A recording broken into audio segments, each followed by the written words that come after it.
Assalamu alaikum wa rahmatullahi wa barakatuh. Que la paz y las bendiciones de Dios les acompañen a todos. Bienvenidos a Majalis, día hoy viernes 5 de Muharram de 1435, correspondiente al día 7, ¿estamos? 8 de noviembre de 2013, ahora que son la 1:19 en directo desde aquí, desde Madrid.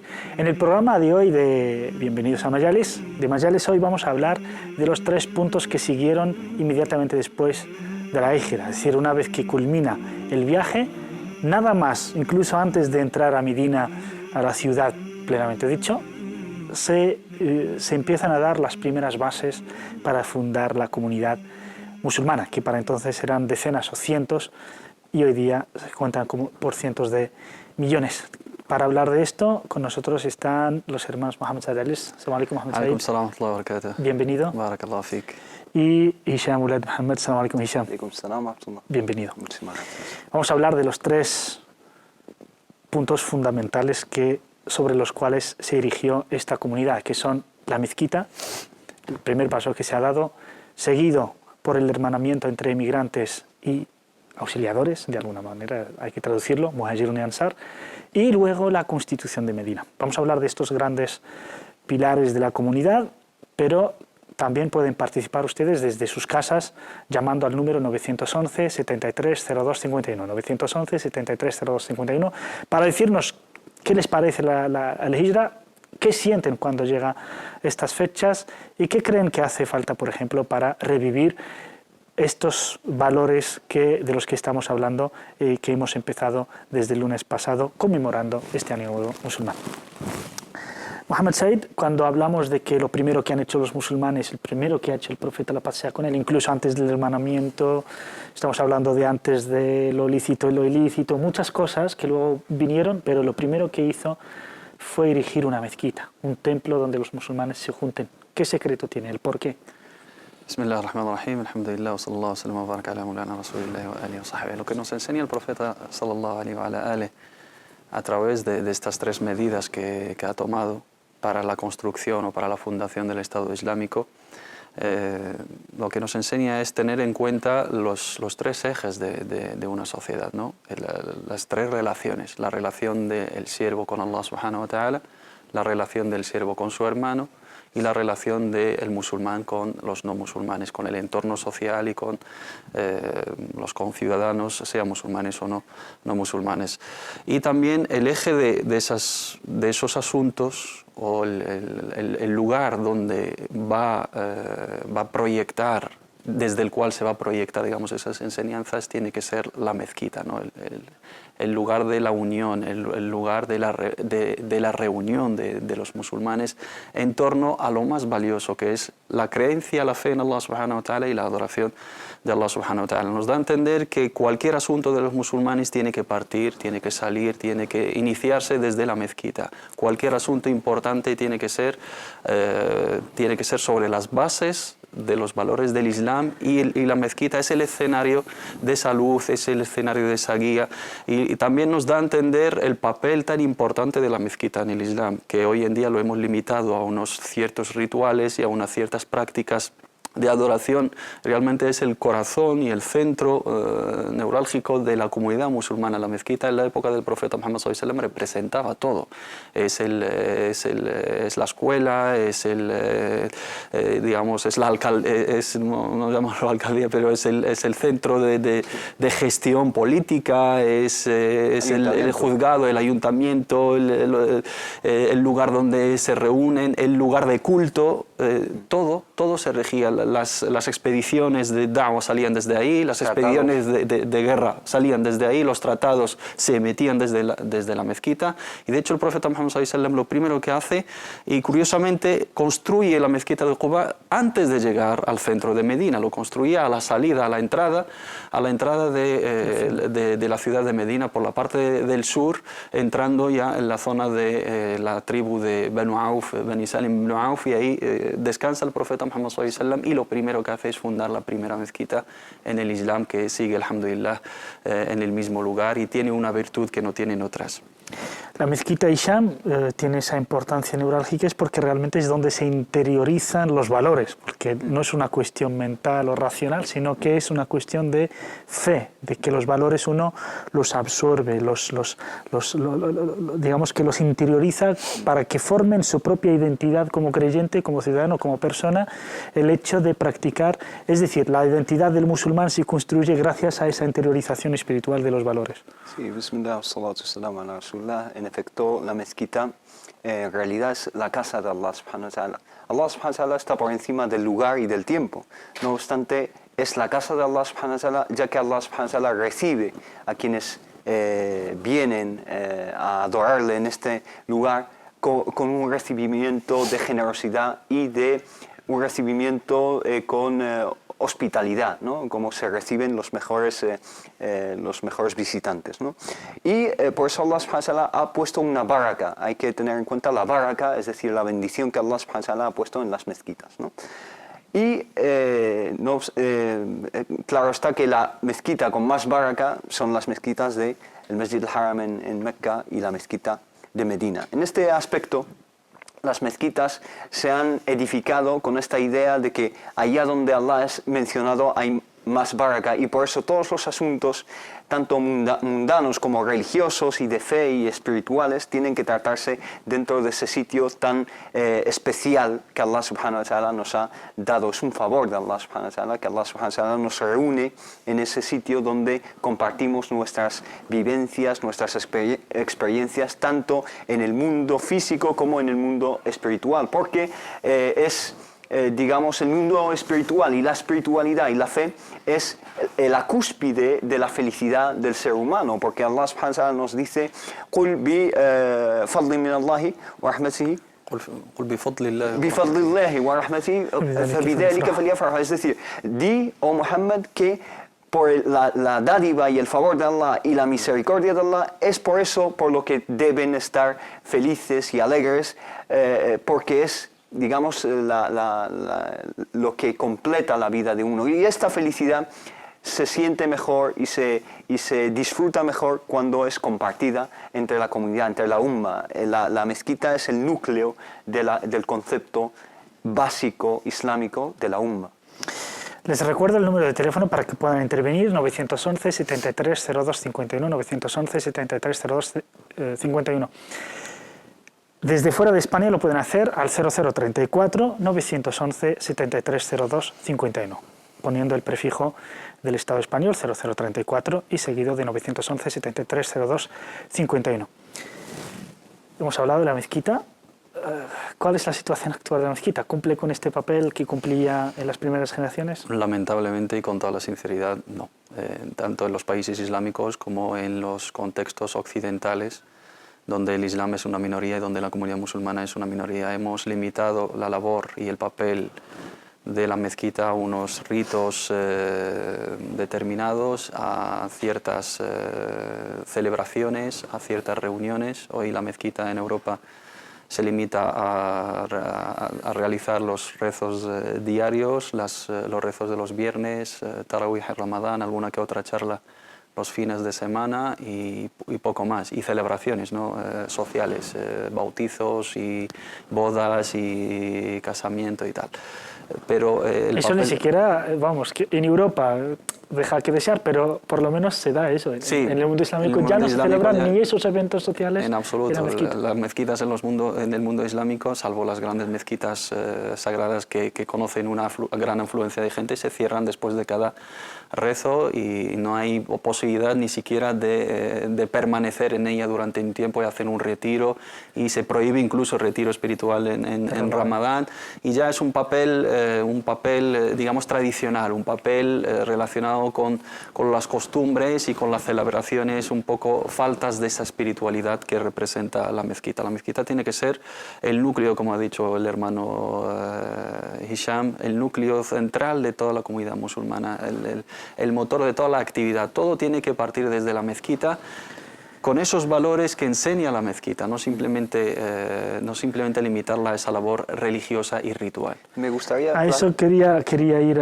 contigo, Hisham, y es evidentemente la vida en la época del profeta, las generaciones siguientes, pues eran unas sociedades muy primitivas, pues digamos no requerían de tantos edificios, ni tantos organismos, ni tantos departamentos. Actualmente, evidentemente, para gestionar un país o gestionar una sociedad, pues evidentemente están diferentes departamentos, diferentes intereses que no necesariamente, digamos, tengan que caber o partir desde el espacio físico de la mezquita. No obstante, lo que no hay que perder nunca es la lógica, la espiritualidad de la mezquita en nuestro quehacer, en nuestra gestión diaria, o lo que es lo mismo, los sabios diferencian muy bien entre el espíritu de la mezquita y el espíritu del mercado o de la calle, ¿no? Sí.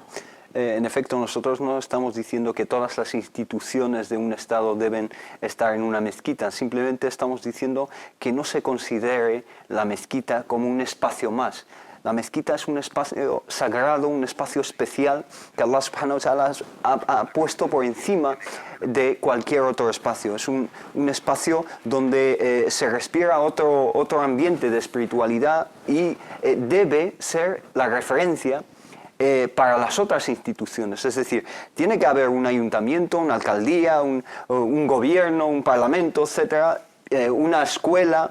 Estas instituciones son permisibles y lícitas en Islam, simplemente que tienen que tener ese espíritu y esos valores y principios de la mezquita como referencia. Y además me gustaría clarificar una cosa, y es que cuando hablamos de mezquita, a lo mejor algunos televidentes nos ven y creen que es un concepto equiparable al concepto de iglesia, ¿no? La iglesia con su jerarquía, con su historia marcada por ciertas prácticas y ciertas tendencias. En el Islam no existe esa jerarquía y esa institución de iglesia como referencia, digamos, doctrinal y que excomulga a quienes quiera. Simplemente la mezquita es un espacio, no es una persona, sino que un espacio. Ni el imam es alguien... Por supuesto, el imam puede ser cualquiera de los hermanos, que todos somos iguales ante Allah subhanahu wa ta'ala, y yo o el hermano Muhammad o cualquiera de nosotros puede liderar la oración. Cualquier hermano puede hacerlo. Uno de los nombres en árabe de la mezquita es el jami', ¿no? el que reúne y el que une, el lugar donde nos unimos y donde nos aglomera, ¿no? Aglomera, sí. Aglomera. Después de construir la mezquita viene el segundo paso, que es el de hermanar entre los musulmanes que venían de Meca, que huían de esa persecución y esos intentos de exterminio de la dawa, con los que les dan la bienvenida, les reciben con los brazos abiertos, que son los ansar. Has dicho muy bien en la introducción que la primera y es la fundamental, la relación con Dios. Pero una vez que tenemos una relación con Dios, hay que mirar hacia los siervos de Dios con quienes vamos a compartir muchísimas cosas, prácticamente todo. Y aparte es ese reflejo, diría yo, de esa relación con Dios, ese ejercicio de espiritualidad y de religiosidad en la mezquita tiene que reflejarse en ese trato hacia los demás. Los primeros, con aquellos que nos une, con ellos, digamos, los valores de la fe, los valores de la creencia en Allah subhanahu wa ta'ala, nuestros hermanos en la fe, los que nos van a ayudar a protegernos, a nosotros, proteger esa fe, establecer la voluntad de Allah subhanahu wa ta'ala y regir nuestros asuntos acorde a lo que nos manda Allah y nos manda su mensajero, el profeta Muhammad sallallahu alaihi wasallam, partiendo desde ese concepto de grupo y de comunidad, porque la mezquita viene a disciplinarnos, a inculcarnos los valores de unión y de comunidad. Rezamos en grupo, la oración tiene más valor y tiene más recompensa realizándola en grupo y en comunidad. Las reuniones del viernes son reuniones obligatorias, debemos de acudir y reunirnos y escuchar el sermón y hacer un recuerdo de Allah subhanahu wa ta'ala y reflexionar sobre nuestros asuntos religiosos y mundanales. La mezquita nos inculca esos valores de unión, esos valores se tienen que ver en la realidad a través del hermanamiento y a través de la solidaridad, caridad y altruismo. Tenemos con nosotros a Harun de Barcelona. Assalamu alaikum, Harun. Assalamu alaikum wa rahmatullah. Y buen día, díganos. Buen día. Quería preguntar una cosa del Beit al-Maqaddas, la mezquita del Beit al-Maqaddas. Sí. Y Al-Maqdas. la mezquita de Muhammad sallallahu alaihi wa sallam. ¿qué mezquita es primer mezquita de la historia de Islam? La primera. Sí, la primera. Muy bien. ¿Algo más? Solo eso, y quería saber y que sigáis, y alhamdulillah, y que Dios nos ayude a todos los musulmanes. Y pido dua para vosotros, y Barakallahu que fik. haces dua por todos los musulmanes. Muchísimas gracias, Harun. Muchísimas gracias. Un abrazo y feliz año. Bueno, nos pregunta, vamos a responder a la pregunta como si fueran dos preguntas. Primero, ¿cuál es la mezquita más importante del Islam? Y luego, ¿cuál es la primera en construcción a nivel, digamos, histórico? Sí, bueno, la más importante a nivel islámico es sin duda la mezquita de Mecca, el Masjid al-Haram en Mecca, y especialmente el santuario central que es el Kaaba, ¿no? Ahora existen extensiones de lo que es la mezquita, pero la parte nuclear, digamos, el núcleo es el Kaaba, y ese es, digamos, el espacio más sagrado en el Islam. La segunda en este ranking de mezquitas es la mezquita del profeta sallallahu alaihi wasallam en Medina, ¿no? Y es la primera en ser edificada después de esta mezquita de la que hablábamos, que es de Quba, que fue edificada a las afueras de Medina y ahora se encuentra dentro de la ciudad de Medina, obviamente, ¿no? Y la tercera en importancia y en virtudes es la de Jerusalén, que en árabe la llamamos Beit al-Maqdis, la casa sagrada, digamos, ¿no? El Maqdis, también en hebreo la llaman de la misma forma, ¿no? Y esta mezquita pues se remonta, lo que es la mezquita de la cúpula de la roca se remonta a tiempos del Jalifa Omar, pero existía ya Beit el-Maqdis anteriormente, y eso se remonta al templo del profeta Salomón y a tiempos incluso anteriores, ¿no?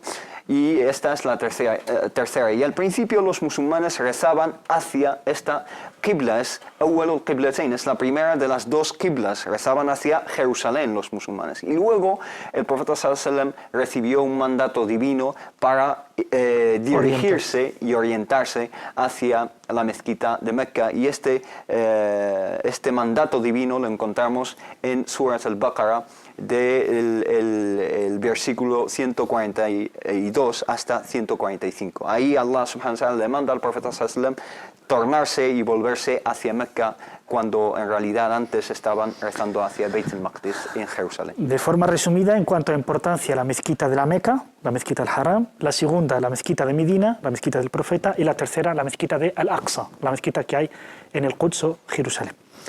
En cuanto a esto en importancia, en cuanto a edificación, la primera es la conocida como la mezquita de Quba, la mezquita de Quba. Aquí sería importante también mencionar las virtudes. El rezo en la mezquita al-Haram vale por 100.000, el rezo en la mezquita del profeta Muhammad sallallahu alaihi wasallam por 1.000 y el rezo en la mezquita de Jerusalén por 500.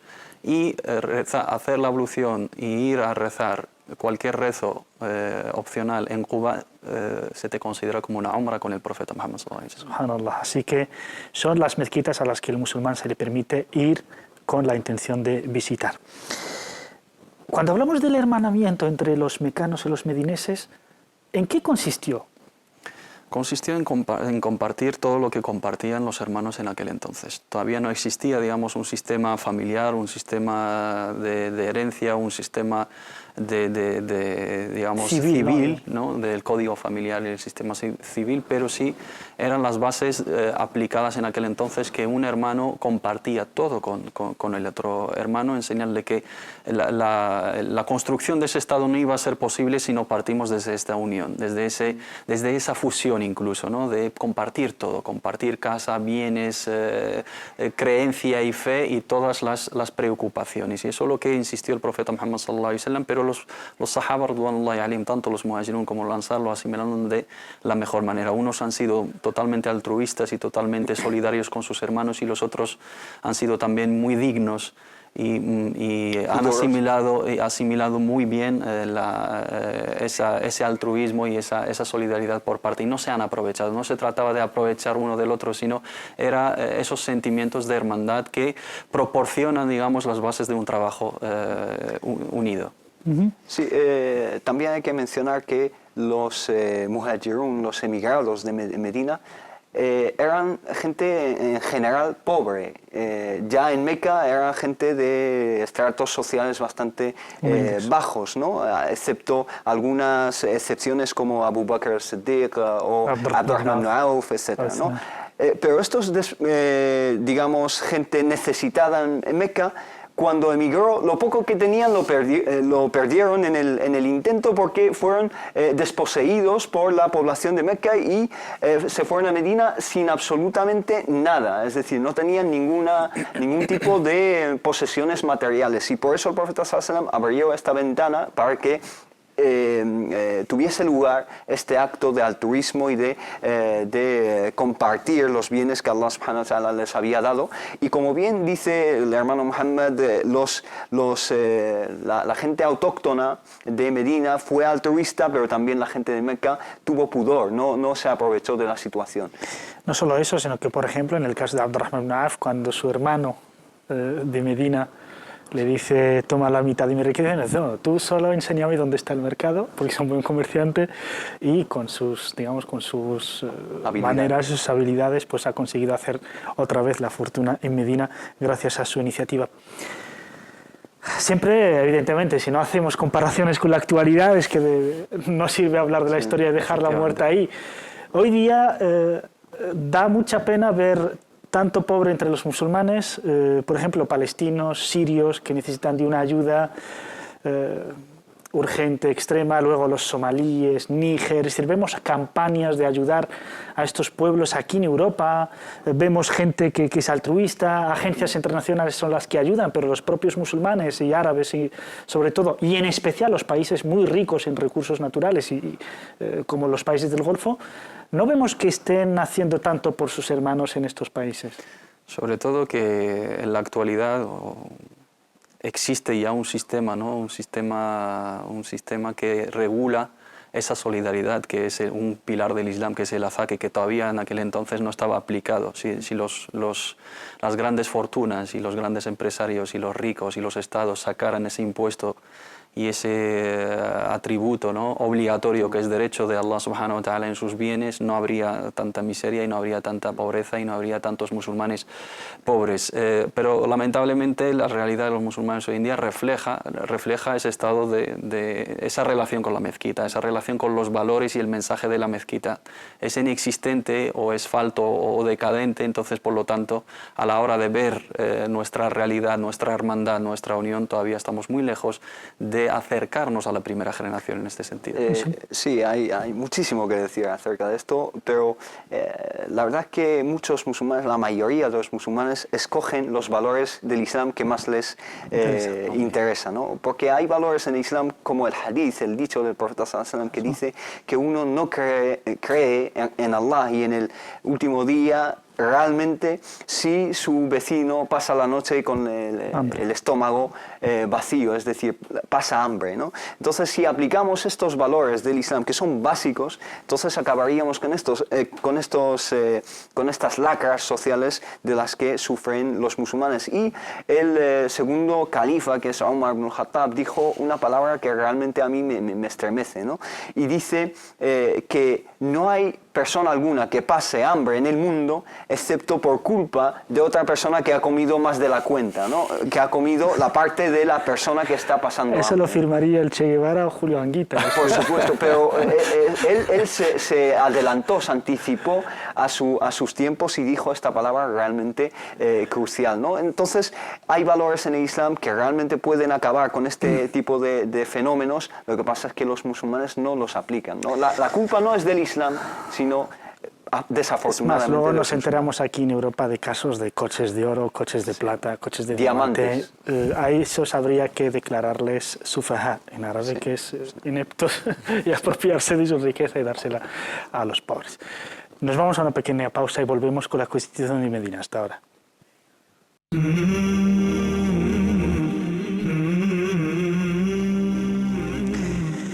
Bienvenidos de vuelta a esta segunda parte del programa de Majalis de hoy, en el que hablamos de los primeros pasos, los pasos realmente fundacionales de y de la comunidad musulmana una vez culminada la inmigración de Meca a Medina. La primera ha sido la construcción de la mezquita, la segunda el hermanamiento entre mecanos y medineses, y la tercera, que es muy importante, sobre todo para nuestro contexto, donde los musulmanes somos una minoría, la gestión de la diversidad.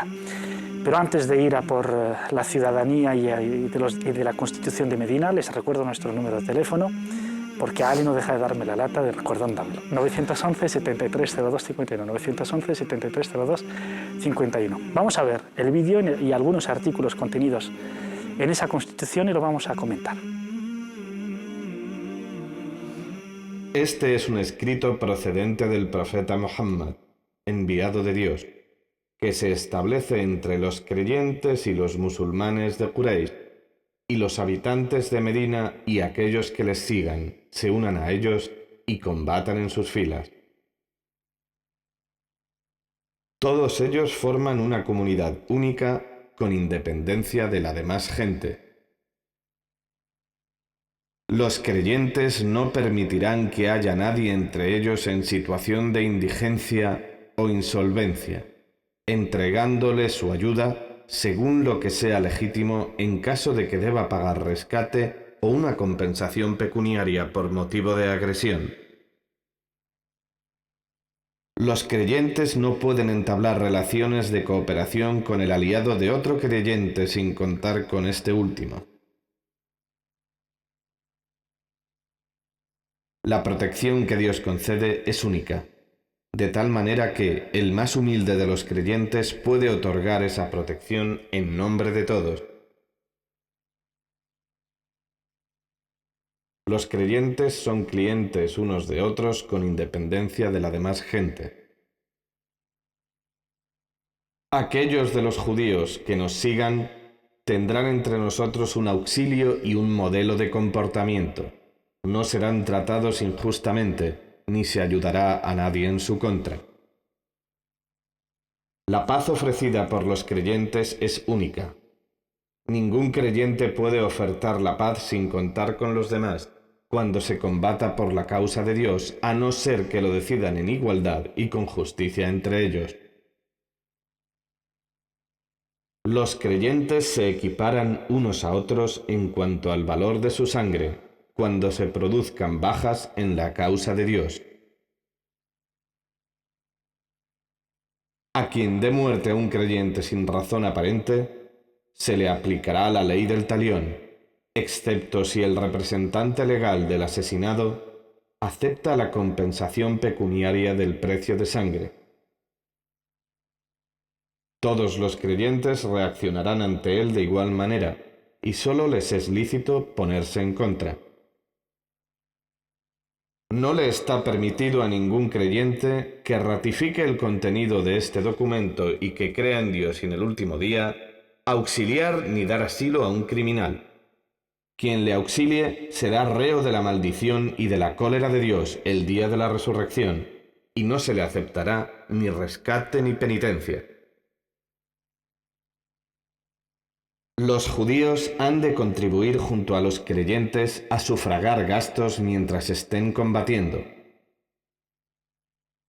Todos los clanes judíos de Medina, así como sus clientes y simpatizantes, forman una comunidad con los creyentes. Los judíos tienen su religión y los musulmanes tienen su religión, con excepción de quien obre injustamente o cometa una transgresión. Si alguien actúa así, solo se destruye a sí mismo y a su familia. Los judíos son responsables de sus gastos y los musulmanes son responsables de sus gastos. Es competencia de ambos grupos el mutuo auxilio en contra de quien combata a la gente de este documento. Se deben reciprocidad en el consejo y en la búsqueda de asesoramiento. La virtud sin transgresión debe presidir las relaciones entre ellos. Nadie es responsable de la transgresión que cometa su aliado. El auxilio debe darse a quien ha sido tratado injustamente.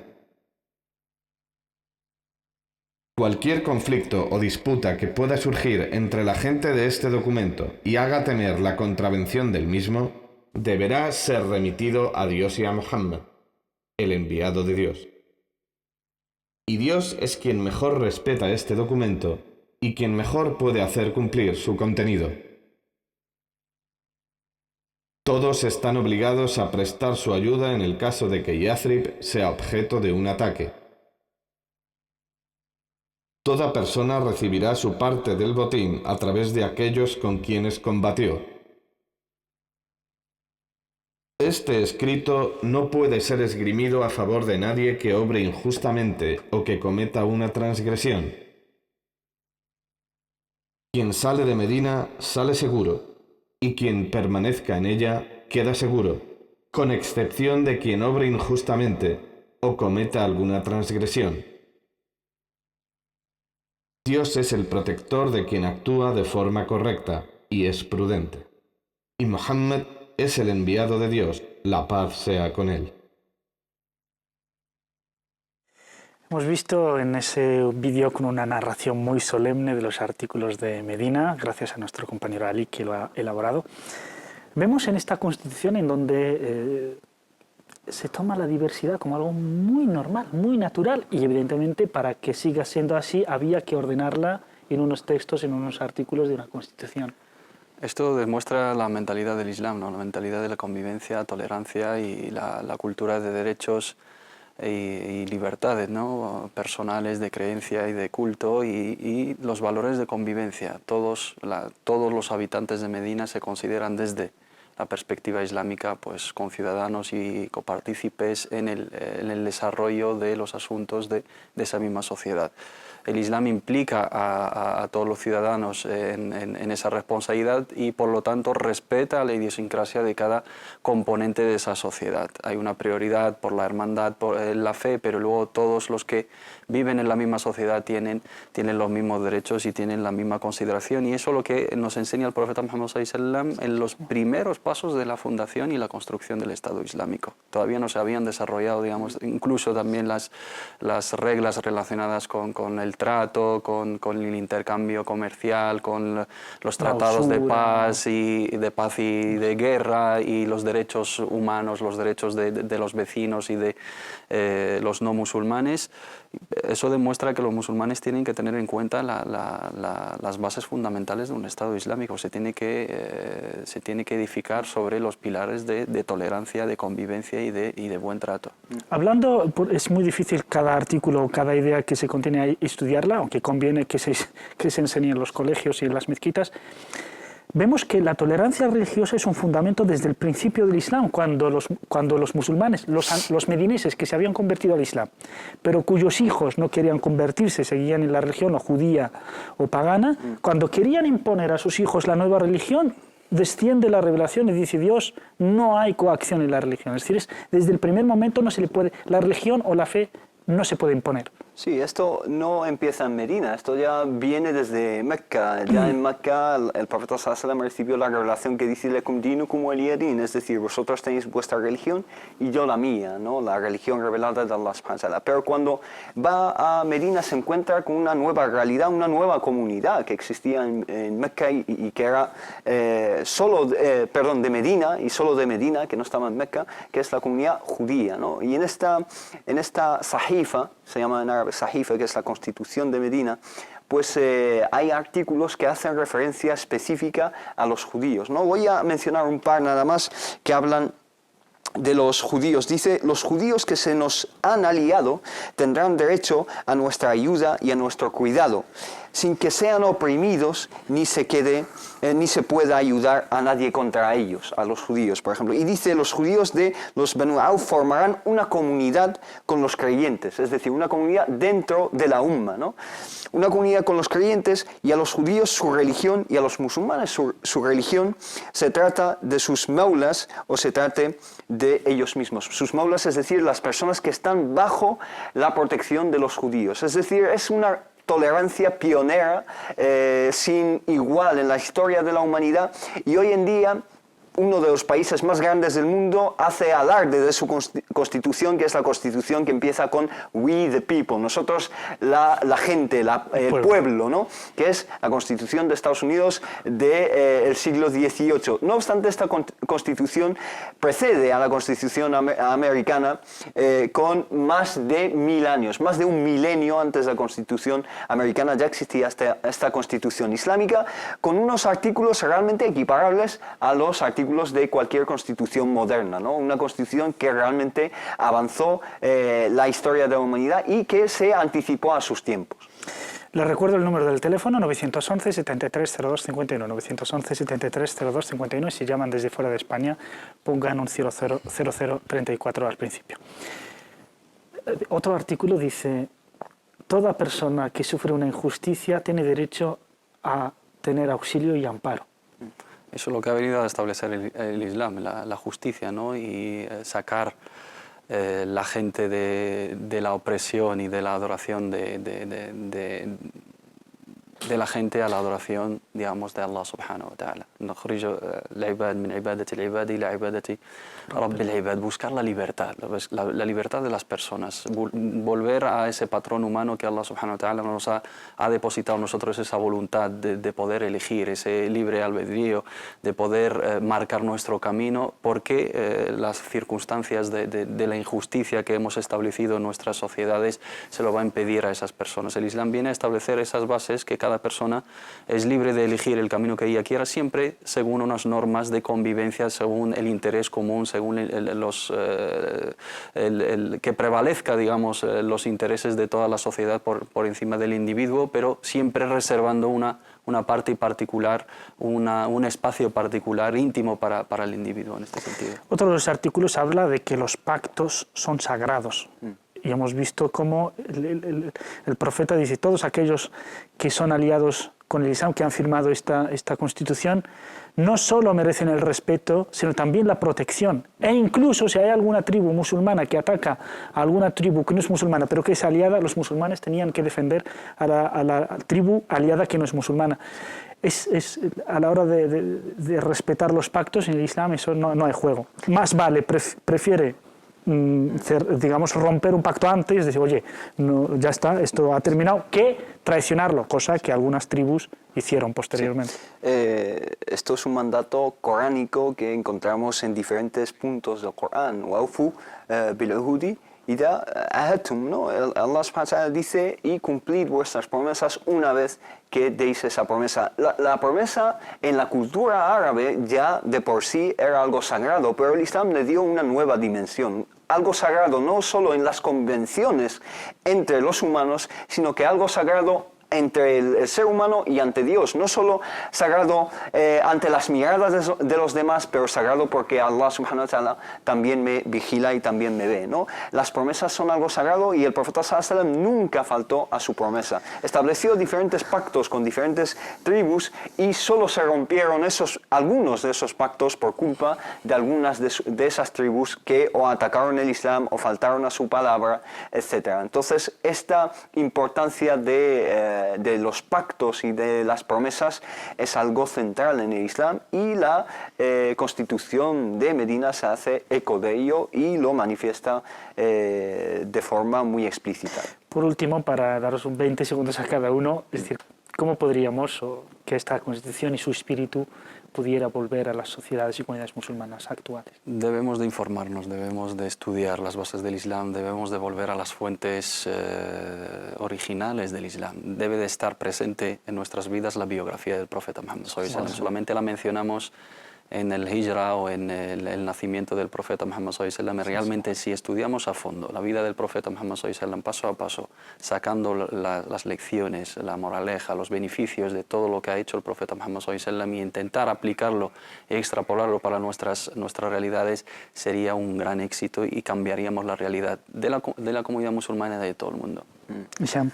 Yo también coincido en que, os doy un ejemplo, si uno pregunta al 90, o sea, a los niños musulmanes de cualquier país musulmán, pues el 90% de los niños nunca ha oído hablar de este documento que es la Constitución. ¿Por qué? Porque ni siquiera se menciona en ningún libro de texto. Una vez que la educación y las instituciones encargadas de esa amana, de algo que Allah subhanahu wa ta'ala les ha encomendado, se hagan eco de estas cosas realmente centrales en Islam, entonces la gente se informará y se formará de manera islámica, ¿no? Educación, entonces, mucha educación y formación. Muchísimas gracias, Mohamed Said. Muchísimas gracias, Hisham. Bueno, antes de irnos, les recuerdo que la próxima semana va a haber un cierto cambio de horarios y de programación. Majalis volverá martes y jueves y a las 7:30. Martes y jueves a las 7:30 hasta las 8:15.